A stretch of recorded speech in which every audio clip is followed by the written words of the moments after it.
myself Muhammad Ziaullah from Property Updates by Noble Nexus Estate। तो friends, पिछली video के अंदर हमने रियल एस्टेट मार्केट को डिस्कस किया और रिजल्ट ये निकाला कि पूरे पाकिस्तान के अंदर इस वक्त रियल एस्टेट की मार्केट स्लो जा रही है और इस वक्त बेस्ट टाइम है इन्वेस्टमेंट करने का, प्रॉपर्टी बाय करने का। तो इस वीडियो के अंदर मैं आपको बताऊंगा कि प्रॉपर्टी को बाय करते हुए किन टेक्निकल पॉइंट्स को मद्देनज़र रखना चाहिए और मैं कोशिश करूंगा कि चंद अहम मशवरे आपको फराहम करूं ताकि आपको किसी भी किस्म की मुश्किलात का सामना ना करना पड़े।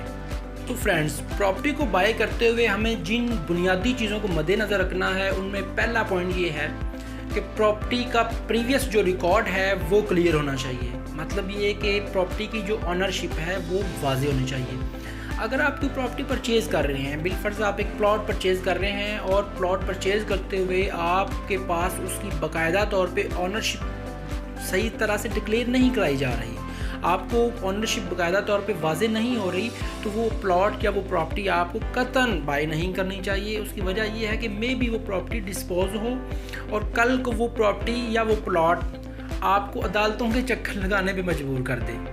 दूसरे नंबर पर जो पॉइंट है वो ये कि आपको प्रॉपर्टी परचेज़ करते हुए किसी अच्छे लीगल कंसल्टेंट या एक अच्छे प्रॉपर्टी एजेंट को हायर करना चाहिए और उसके ज़रिए आपको प्रॉपर्टी की ट्रांजैक्शन को कंप्लीट करना चाहिए।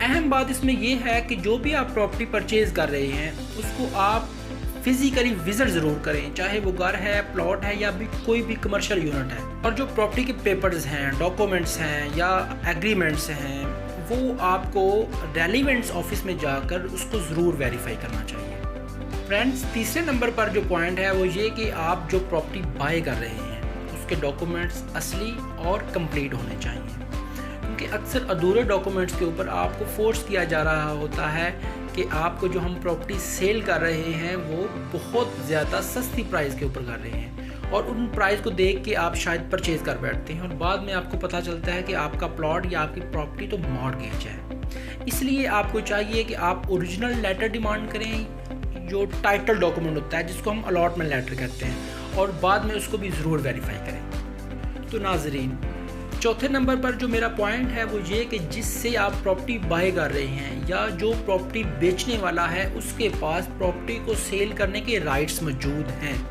क्योंकि बाज़ होता यह है कि जो प्रॉपर्टी होती है या जो प्लॉट होता है जिसको आप बाय कर रहे हैं वो डिस्प्यूटेड होता है या उसके ऊपर अदालत ने स्टे ऑर्डर दिया हुआ होता है। इस बात पर भी आपको तसल्ली कर लेनी चाहिए। सो फ्रेंड्स, पाँचवें नंबर पर जो पॉइंट है वो ये कि आप अगर तैयार बिल्डिंग परचेज़ कर रहे हैं, चाहे वो घर है, कोई प्लाजा है, कोई शॉप है, तो इस बात का ख्याल रखें कि बिल्डिंग इसके मुतलका सिटी अथॉरिटी से मंजूर शुदा है। जैसे हम लाहौर के रहायशी हैं तो हमें चाहिए कि हम लाहौर डेवलपमेंट अथॉरिटी की मंजूर शुदा बिल्डिंग्स को ही परचेज़ करें और उसके अंदर भी किसी भी किस्म की वायलेशन से जो है वो पाक बिल्डिंग होनी चाहिए। एक और अहम बात वो ये कि प्रॉपर्टी के तमाम ड्यूज़ क्लियर होने चाहिए। उसमें सरफरीस यूटिलिटी बिल्स आते हैं, प्रॉपर्टी टैक्सेस हैं और प्रॉपर्टी टैक्सेस में एक्साइज टैक्स भी आता है और गेन टैक्स आता है जो कि सेलर के ज़िम्मे होते हैं। तो इस बात को भी यकीनी बना लें कि जिससे आप प्रॉपर्टी बाय कर रहे हैं उसने अपने तमाम टैक्सेस जो है वो पे कर दिए हुए हैं। तो व्यूवर्स, मज़ीद किसी भी किस्म के मशवरे के लिए, प्रॉपर्टी सेल एंड बाय करने के लिए आप दिए गए नंबर पर रब्ता कर सकते हैं एनी टाइम। Thank you.